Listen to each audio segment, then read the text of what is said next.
ഞാൻ doctor Rajaram rams പ്രാണയോഗ founder, ശിവം yoga master trainer. നമുക്ക് പ്രായമാകുമ്പോൾ ഓർമ്മശക്തിയിൽ കുറവുണ്ടാവും, അതുപോലെ നമുക്ക് മറവി കാര്യങ്ങൾ ഇതൊക്കെ ഉണ്ടാവും. അപ്പോൾ അതിന് പ്രാണായാമങ്ങൾ വളരെ നല്ലതാണ്. അപ്പോൾ നമ്മുടെ ബ്രഹ്മരി പ്രാണായാമം നല്ലതാണ്. പിന്നെ വേറൊരു പ്രാണായാമമുണ്ട് ഭസ്ത്രിക. ഇതിങ്ങനെ ഇരിക്കുക, വജ്രാസനത്തിൽ അല്ലെങ്കിൽ പദ്മാസനത്തിൽ ഇരിക്കുകയാണെങ്കിൽ നല്ലത്, അല്ലെങ്കിൽ കസേരയിൽ ഇടാൻ പാടില്ല. ശ്വാസത്തിൽ കൈ പതിക്കുക, ഇതിങ്ങനെ വലിക്കുക 15 പ്രാവശ്യം ഒരു ട്രിപ്പിൽ, അങ്ങനെ 3 പ്രാവശ്യം നോക്കിയോ.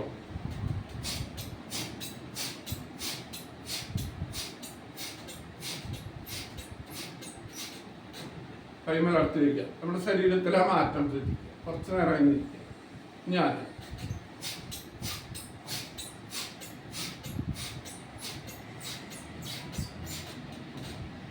കുറച്ച് നേരം കൂടി കണ്ണടച്ചിരിക്കണം, ശരീരത്തിലെ മാറ്റം ശ്രദ്ധിക്കുക.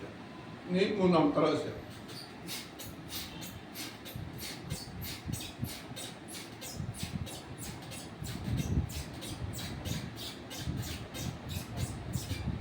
കുറച്ച് നേരം അങ്ങനെ കണ്ണടച്ച് തന്നെ ഇരിക്കുക. നമ്മുടെ ലങ്സിന്റെ കപ്പാസിറ്റി കൂട്ടാനും ഇത് നല്ലതാണ്. ഭസ്ത്രിക പ്രാണായാമം നമ്മുടെ ഉള്ളിലുള്ള അഴുക്കുകളൊക്കെ പുറത്തേക്ക് കളയുമ്പോൾ നമ്മുടെ മസ്തിഷ്കവും നല്ല ഒരു ഉണർവിലേക്ക് വരും.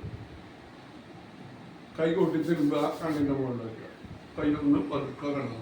നമസ്തേ.